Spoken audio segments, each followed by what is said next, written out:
Throughout my life, I've gone through various phases of hobbies. I'd pick up something that piqued my interest, become obsessed with it for a year or so, and then move on to something new to keep myself entertained. During the summer of 2022, my fascination was fishing. About an hour's drive away, my family owns a shore house that's been with us for decades. It's situated on the water, complete with a lagoon and a small Boston whaler. My friends and I would make frequent trips there to fish and hang out. By October, after summer had passed, my two friends, Kevin and Arian, decided to head down to the shore house for a weekend to try and catch some striped bass, which are plentiful during the fall month. Kevin, an avid fisherman, was one of the main reasons I got into fishing in the first place. Unfortunately, during this time, our boat was out of commission for maintenance, so we had to resort to fishing off the beach and piers. This wasn't an issue though, as Kevin had all the gear we'd need. We gathered on a Friday afternoon and I drove us down. When we arrived, we spent the day fishing off different piers along the inlet. As night fell, only Kevin had managed to catch a fish, a small bass that wasn't too exciting. Feeling a bit discouraged, we decided to stay up late and fish off the beach during the night. Kevin claimed he knew of a great spot about 15 minutes away, so we packed up and headed out. The drive took us down a desolate road flanked by dense woods on both sides. It eventually opened up into what seemed like a small gravel parking area. Kevin suggested we grab everything we'd need now so we wouldn't have to make trips back to the car. We planned to stay until sunrise, so we packed accordingly. After walking about 5 minutes down a narrow path, we reached a vast, empty beach. We set up camp with beach chairs, a speaker, and 2 coolers, one filled with ice for any fish we caught and the other stocked with snacks, water, and beers. Kevin brought massive fishing rods perfect for beach fishing, along with rod holders to secure them in the sand. He even had small bells that clipped to the rod tips to alert us to any movement. We cast our lines, cracked open some beers, and settled in for the night. Within 2 hours, each of us had caught decent-sized fish, which lifted our spirits. The music was playing, and we were enjoying the solitude of this deserted beach. Mid-conversation, Arian suddenly stopped talking, lowered the music, and jerked his head to the left. He asked if we'd heard something. "Heard what?" we replied. He seemed to focus intently for a moment before saying he thought he'd heard someone yell, maybe a yo or hey. We brushed it off, thinking he was imagining things or joking. But his insistence made us a bit more alert. A few minutes later, just after I'd cast a fresh line, I noticed something out of the corner of my eye. There was a figure moving on the beach in the distance. The others noticed it too. As it came closer, we saw it was a man. He appeared to be in his 40s or 50s, wearing a dark blue jacket with a hood and hat. His approach felt unsettling, and he had an intimidating look about him. When he reached us, we awkwardly greeted him with a "What's up?" He stared at us for about 10 seconds before responding in a low voice, "What are you boys up to?" Kevin replied, "We're fishing," which seemed obvious. The man grunted, nodded, and then just stood there, silently observing us, our gear, and the water. We exchanged uneasy glances, wondering if he might try to rob us. While it seemed unlikely he'd take on the 3 of us, his presence was unnerving. The bell on one of our rods broke the silence, indicating a potential catch. I said, "We got one," directing it toward everyone but mostly hoping the strange man would respond normally. I reeled in a small striped bass and, by the time I turned back, the man had walked away. We watched his silhouette fade into the darkness and breathed a collective sigh of relief. After ensuring we hadn't left anything vulnerable, we discussed how bizarre the encounter was. With the man gone, we tried to relax but kept the music off to stay cautious. We opened more beers and shifted the conversation to lighter topics. At one point, while staring into the horizon, I heard a sound that made my heart sink, a car alarm. I immediately knew it was mine, as it was the only car in the parking lot. There were no houses for miles. We panicked and sprinted back to the car, leaving all our gear behind. When we arrived, I was devastated. My car's tires had been slashed, and the driver's side window was shattered.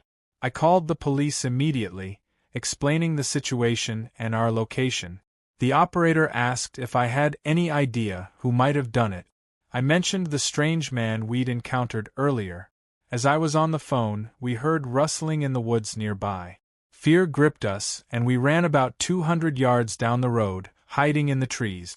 I whispered our hiding spot to the operator, who told us to stay quiet and wait for the police. Within 10 minutes, 2 police cars arrived, their lights cutting through the darkness. We ran back to meet the officers, who began searching the area. Several items had been stolen from my car, including my wallet, cash from the glove box, and some of Kevin's fishing gear. The officers found a large knife on the ground nearby, which they collected as evidence.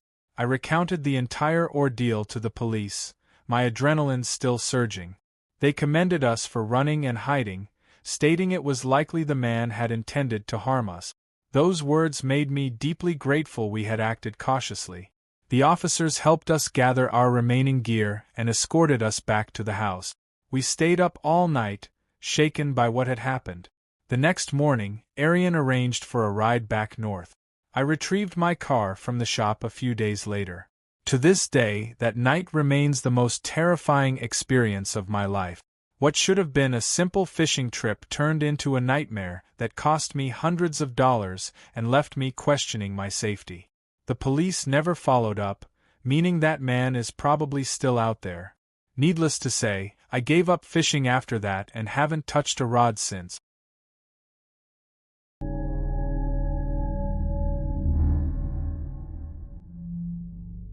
I've been fishing for as long as I can remember. Now, at nearly 60 years old, even after countless fishing trips, I can't imagine a better way to spend my days. My kids have all grown up and moved on with their own lives, leaving the house quiet as a tomb most of the time. Occasionally, I miss the good old days of tossing the football around with my boys in the backyard, but some things just aren't part of life's current playbook. Most of my fishing trips are with my college buddies, but more often than not, I find myself venturing out solo like a lone wolf. This trip was one of those times. I haven't set foot outside upstate New York in over 15 years, and I don't see a reason to. We have some of the best fishing spots in the country, and I intend to take full advantage. It was mid-April, the early fishing season, just after the ice had melted and before May arrived. I decided to visit a more secluded spot this time, choosing an unassuming, remote lake. It was small and nestled in the middle of nowhere. I left home an hour before sunrise so I could be out on the water as dawn broke. After arriving, I unstrapped my kayak from the car roof and carried it down to the lake. Paddling to the center, I paused to admire the breathtaking hues of the early morning sky. Moments like these feel like home. There's no price tag on days like this. Though it was a bit chilly, I've got a thick skin, and the cold doesn't bother me much. As the sun threatened to peek over the horizon, I got my gear ready. Targeting largemouth bass, I maneuvered back to the edges of the weed beds, planning to move toward the center if the bite was slow. My setup was a 6.5-foot medium-action spinning rod paired with 9-pound monofilament line, rigged with a 4-inch rubber stick worm, my go-to lure for largemouth. Just as I was about to kick off what I hoped would be a stellar day on the water, I noticed some peculiar activity on the opposite side of the lake. Squinting, I could barely make out figures moving around. At first, I assumed it was another angler, but curiosity got the better of me. Reaching into my backpack, I pulled out my binoculars, which I usually use for birdwatching. Through the lens, I saw 3 hooded figures in dark clothing. They appeared to be digging a hole near the lake's edge. Intrigued and slightly uneasy, I kept watching. Once the hole was finished, instead of burying something, they did the opposite. One figure pulled something out, followed by the others. I couldn't make out what they were handling, even with the binoculars.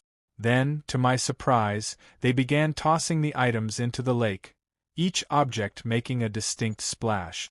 A sense of unease crept over me. I didn't know who these people were, but something about the scene felt off. As fear started to set in, they finished their business and vanished into the woods, seemingly oblivious to my presence. For a moment, I considered ignoring what I'd seen, but my curiosity and sense of duty wouldn't let me. Once I was sure they were gone, I paddled cautiously over to where they had been. By the time I reached the spot, I was trembling. I started fishing, but not for bass. This time, I was after something entirely different. After an hour with no luck, frustration set in. Then it struck me. My depth finder was in my car. Determined, I paddled back to shore, retrieved it, and returned to the same area. Sweating despite the cool air, I combed the lake bottom. For a while, all I found was soft, squishy mud. Then, I felt something solid. Metal. Marking the spot in my mind, I switched tactics. Replacing my lure with the largest hook I had, I cast the line slowly, letting it sink. Years of fishing experience honed my movements as I carefully worked the hook around the object. After a few tense minutes, the line snagged. Slowly, I reeled it in. When the object surfaced, my breath caught in my throat.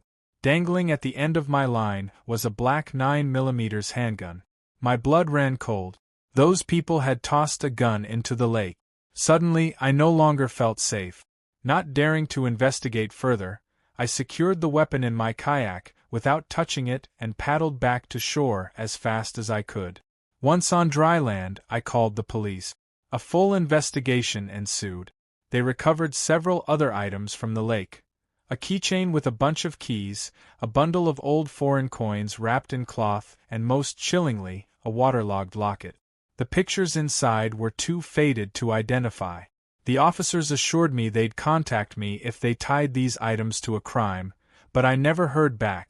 However, the story didn't end there.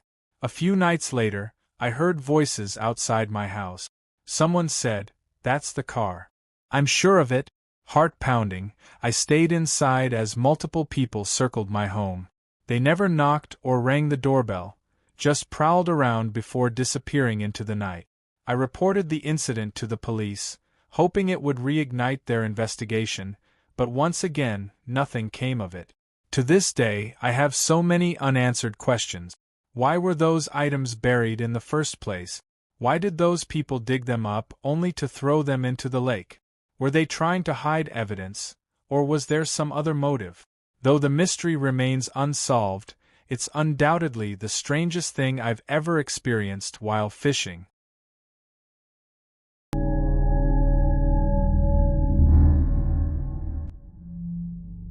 From a young age, all the older men in my family would take me fishing whenever they got the chance. It was almost like a family tradition. Being the youngest, I was next in line to become the so-called expert they all claimed to be. My dad and his brother Matthew were the most passionate about it. Our homes were like something you'd see on a fishing show, practically shrines to the sport. I won't get into the specifics, but anyone walking into my house could instantly tell that my parents spent more time on the water than on dry land. This story isn't mine, though, it's my dad's. He's not the kind of man who scares easily, but whenever he recounts this tale, it's like he transforms into someone else entirely. He rarely brings it up, but at family gatherings or on special occasions, someone will eventually nudge him to tell the story, and he reluctantly obliges. My dad, John, went on a fishing trip with my Uncle Matthew and their close friends, Rich, Jeff, and Monty. They left early, long before sunrise, heading to a secluded spot they all agreed was a prime fishing location. It was hours away from the nearest marina, hidden in a quiet cove that few people knew about. The place was renowned for its plentiful bass and occasional pike. The trip began like any other. The boat glided through the mist, hovering over the water as they joked and shared stories. Once anchored in the cove, surrounded by thick forest, Monty cracked open the first beer, despite it being barely morning. My dad often jokes about Monty being the wild one, the guy who always drank more than he should. They spent hours fishing, the stillness only broken by splashes from casting lines and their laughter. Empty beer cans crunched underfoot as they treated them like water bottles. By dusk, they'd caught a decent haul, each fish sparking a mini celebration. As the sun disappeared, a dense fog rolled in, so thick it felt like the boat was being consumed by it. Rich, the most experienced fisherman, remarked that he'd never seen fog like this before, so heavy it felt unnatural. Meanwhile, Jeff and Monty, both quite drunk, were unbothered by the eerie atmosphere. When it became clear the fog wasn't lifting, my dad and Rich suggested navigating out to open water, hoping visibility would improve. Matthew cautiously attempted this but nearly hit the shore. Unwilling to risk damaging the boat, they resigned themselves to staying put for the night. Communication became a problem as their phones had no signal. My dad needed to contact work, so ignoring the issue wasn't an option. He volunteered to go ashore to search for a signal, and Rich and Jeff joined him. Matthew stayed back to watch the boat, along with an increasingly tipsy Monty. The trio waded to shore and brought along emergency flares, just in case. Armed with their phone flashlights, they trekked uphill, figuring higher ground might provide better reception. The forest was pitch black and damp, with fog so dense it felt like slicing through it. As they adjusted to the eerie atmosphere, strange clicking noises began echoing around them. First distant, then all around. The sound was rhythmic but erratic, like some kind of code. It was unmistakably human-made. Realizing they weren't alone sent chills through them. Rich, the survival expert, whispered for everyone to turn off their flashlights, urging them not to give away their position. When they complied, the darkness grew oppressive, and the clicking abruptly stopped. The silence was deafening, pressing down on them. Then came a rustling noise, closer this time, followed by a blood-curdling scream, a sound so primal it paralyzed them. Heavy footsteps thundered toward them. Panicked, they bolted back toward the shore. My dad fired a flare gun behind them. The flare's red light momentarily illuminated the woods, revealing a horrifying sight. A group of over 10 figures dressed in tribal-style attire, some wielding wooden spears. The light faded quickly, but the image burned into their minds. Jeff stumbled but was caught by Rich as they sprinted through the forest, ducking under branches and leaping over root. Eventually, they burst out of the tree line, gasping for air. Screaming at Matthew to start the engine, their panic left no room for questions.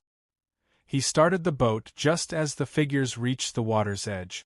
My dad fired another flare, briefly illuminating the shoreline. At least 15 figures stood motionless at the water's edge, watching them.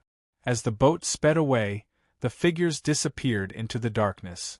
Silence returned, broken only by their heavy breathing. None of them could process what had happened. They spent the night anchored a safe distance away, taking turns keeping watch until the fog finally lifted. Monty, oblivious to the chaos, had slept through the entire ordeal. To this day, the memory sends shivers down my spine. My dad rarely talks about it, but when he does, you can see the fear in his eyes.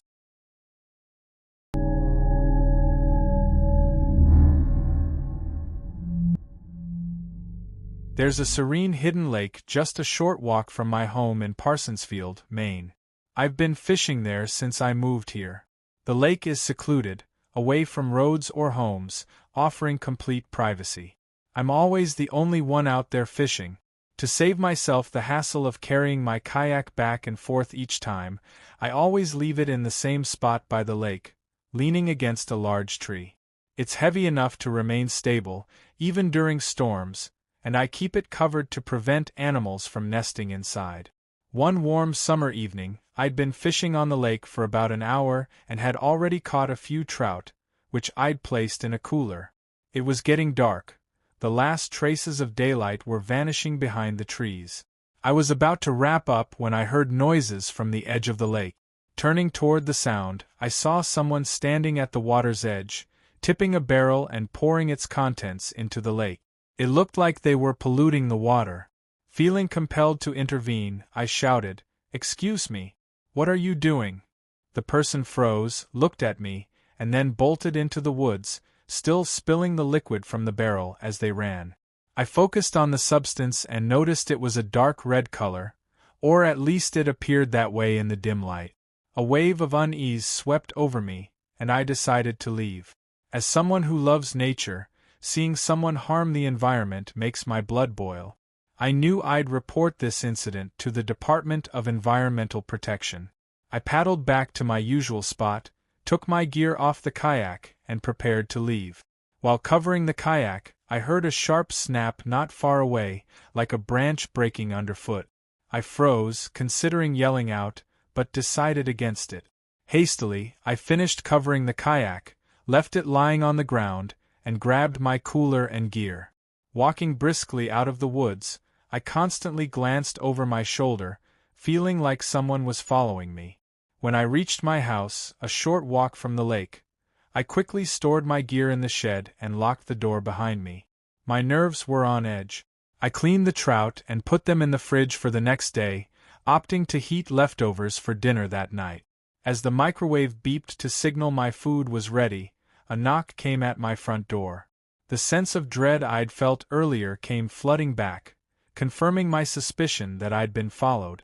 It was late, and my lights were on, my car was in the driveway, whoever it was knew I was home. The shades were drawn so they couldn't see inside. Another knock came. Then, a man's voice called out, "Excuse me, I think you saw me at the lake earlier." I'd like to explain myself. There was no way I was opening the door for someone who had stalked me. Their persistence was unnerving, as they knocked again and called through the window, "Hello?" I finally yelled, "Leave, or I'm calling the police." Hoping the threat would scare them off, I repeated it when he didn't respond. The man became eerily calm and said, "Sir, if you could just open the door, I'll explain everything." I didn't answer and instead locked all the windows and turned on the air conditioning to drown out the noise. I reported the situation to the police using the non-emergency line and also filed a report online with the Department of Environmental Protection. Having taken action, I felt slightly better and managed to fall asleep later that night. Around 2 a.m., a loud crash downstairs jolted me awake. Grabbing my Glock from the closet, I listened intently and heard slow, deliberate footsteps on the creaky stairs. My heart pounded as I positioned myself behind my dresser, aiming at the door. The footsteps stopped outside my bedroom door, and the knob turned slowly.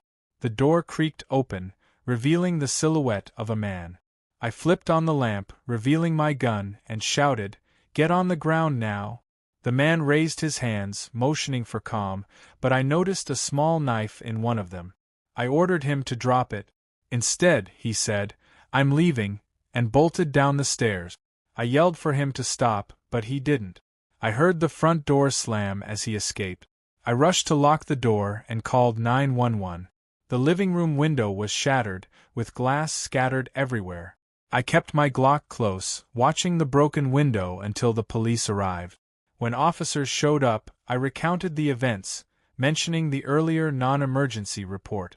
I joined them to search for the barrel by the lake, but it was gone. The man had likely retrieved it. I gave the police a description. A short, bearded white man with glasses, a receding hairline, and wearing a black flannel shirt and pants. After they left, I stayed up all night in the living room with my gun, unable to relax. At sunrise, my brothers came to help fix the window. Dale stayed with me for a few nights, just in case. My gut tells me the barrel contained human remains, dissolved in acid or something similar. Why else would the man have followed me and broken into my house? The moral is clear: trust your instincts. If something feels off, don't ignore it. I'm convinced that opening the door to that man could have ended terribly for me. If these creepy tales have you rethinking your next fishing adventure, don't forget to hit that like button and share the fear with your friends. Subscribe for more bone-chilling stories and ring the bell so you never miss an update. We've got plenty more eerie stories that will haunt your night. Stay safe out there, you never know what might be lurking beneath the surface. Thanks for tuning in, and I'll see you in the next video.